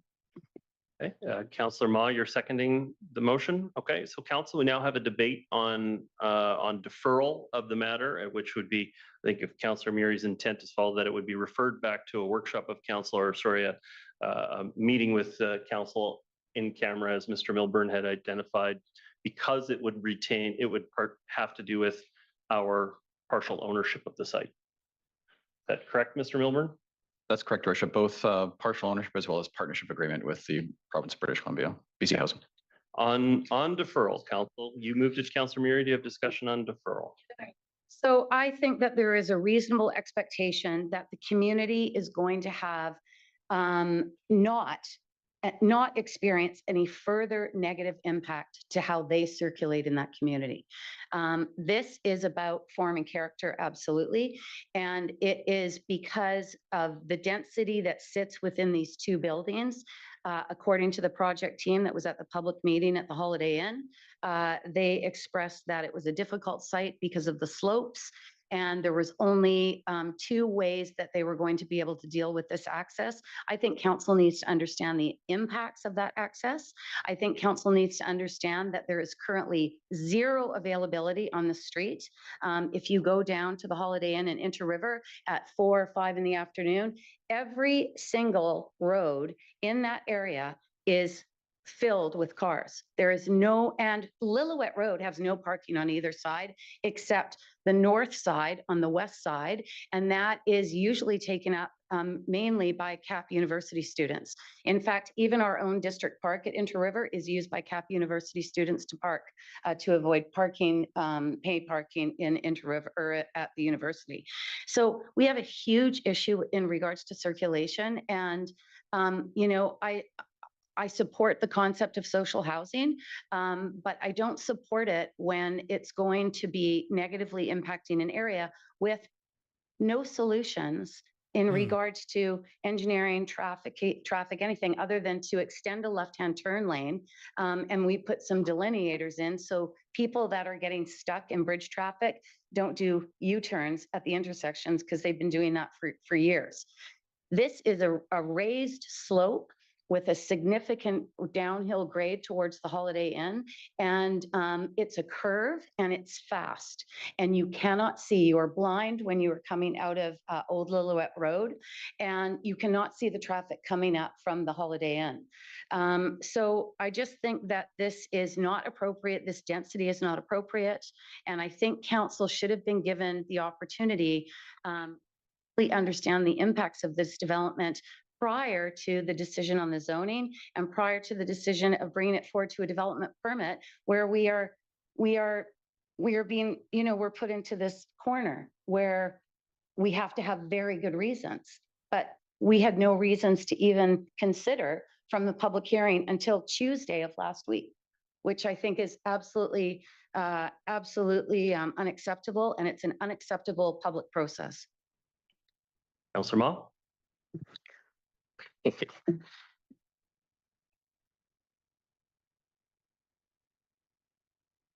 Councillor Murray raises a lot of concerns, valid concerns I share. We're all trying to advocate for more housing for people in the district. We need that. And This is as going to be a long mentioned, meeting, and I got to go to the bed people pretty I've soon. talked to I'm gonna and the emails I've received, no one's against social housing. There is a concentration in this area that I'm concerned about, but there's some very unique characteristics to this area and site. I think Oh, you had at least one beer tonight. council That's has nice.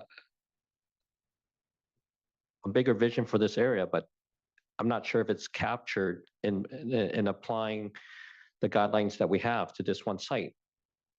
This site is part of a bigger community, and there's a lot of things that are happening.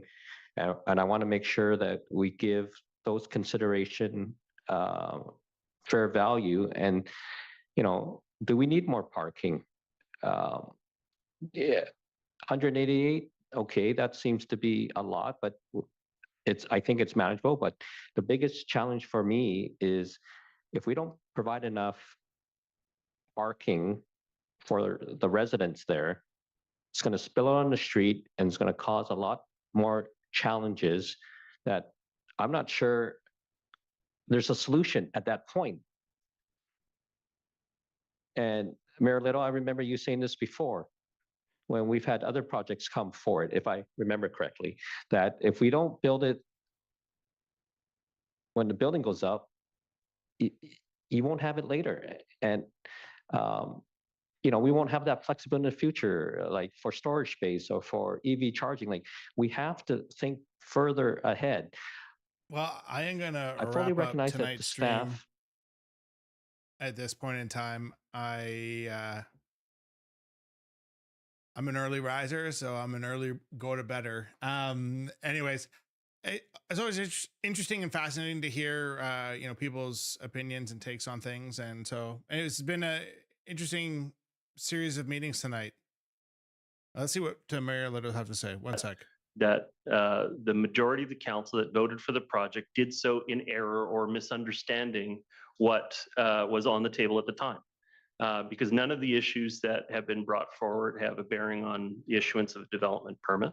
I fully acknowledged in my comments, there's parking challenges in this area, and we probably need to address the curb space, and I would be supportive of us reviewing that. But I don't know that that's a valid reason to reject a development permit. Having said that, we're unlikely to get sued because we're the applicant in the process. But if we weren't the applicant in the process, what we're doing right now would be wrong. Okay. And so I have a problem with that. I don't think a majority of council that made the decision was confused about the matter. I think that the majority of council understood the conditions under which we were partnering with BC Housing for the site, including when they asked for us to identify sites, and we identified obviously this site pretty as having frustrated. potential. When they came back and All right, I'm heading to bed. Thanks for watching. We'll catch you on the next one.